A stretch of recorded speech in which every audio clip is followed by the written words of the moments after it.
Everyone, তো আজ আমি যেটা বানাতে চলেছি সেটা হচ্ছে কি ফিশ কাটলেট। তো ফিশ কাটলেট আমাদের বাঙালির একটা অন্যতম প্রিয় খাবার। তো সেটা বানানোর জন্য প্রথমেই একটা কড়াইয়ের মধ্যে 2 কাপ জল নিয়ে তার মধ্যে কাঁচা মাছটার মধ্যে সামান্য মতো নুন আর হলুদ দিয়ে চুটকি মেরে সেদ্ধ করে নিতে হবে। তারপরে মাছটা সামান্য ঠান্ডা হয়ে গেলে একটা প্লেটে তুলে নিয়ে আবার চুটকি মেরে মাছের থেকে কাঁটাগুলো আলাদা করে দিতে হবে।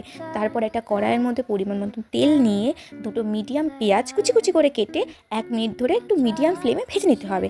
তো ভেজে নেওয়ার পরে যখন পেঁয়াজটা হালকা ব্রাউনিশ হয়ে যাবে তার মধ্যে পরিমাণ মতন 3-4 কোয়া কুচনো রসুন আর আদা কুচি কুচি করে কেটে থেতে এর মধ্যে দিয়ে দিতে হবে। এবার ভালো করে নাড়াচাড়া করে নিতে হবে মিডিয়াম ফ্লেমে রেখে।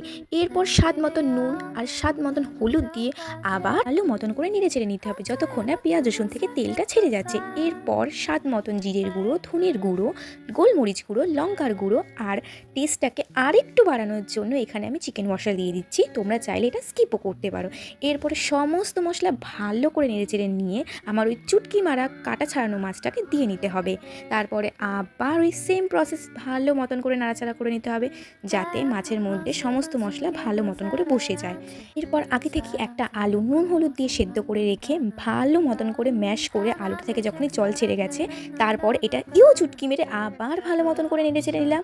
ভালো করে মাছ আর আলুটা পুরো একসাথে প্রপার রেডি হয়ে গেছে। তারপর একটা বাটির মধ্যে ডিম, একটু নুন আর গোলমরিচ গুঁড়ো দিয়ে ভালো করে ফেটিয়ে নিতে হবে। এরপর পুরটাকে ভালো মতন করে গুল্লি পাকিয়ে নিতে হবে। আচ্ছা, এখানে একটা তোমাদেরকে কথা বললে কি, তোমাদের যদি পুরটা একটু স্টিকি হয়ে গিয়ে থাকে তাহলে তোমরা এর মধ্যে একটু ব্রেড ক্রাম্বস দিতে পারো। বাট আমার পুরটা প্রপার কুকড হয়েছে, ওই জন্য আমাকে কোনো কিছুই এক্সট্রা করে অ্যাড করতে লাগেনি।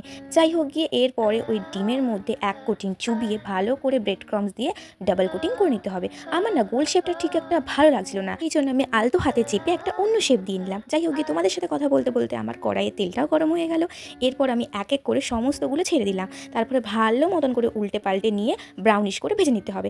যাই হোক গিয়ে এখানেও আমি একটা চিটমিল করে চুটকি মেরে আমি সমস্ত ভাজাগুলো আবার ভেজে নিলাম। পর একটি পাত্রের মধ্যে প্রত্যেকটি ফিশ কাটলেট তেল ছেঁকে ছেঁকে তুলে নিলাম।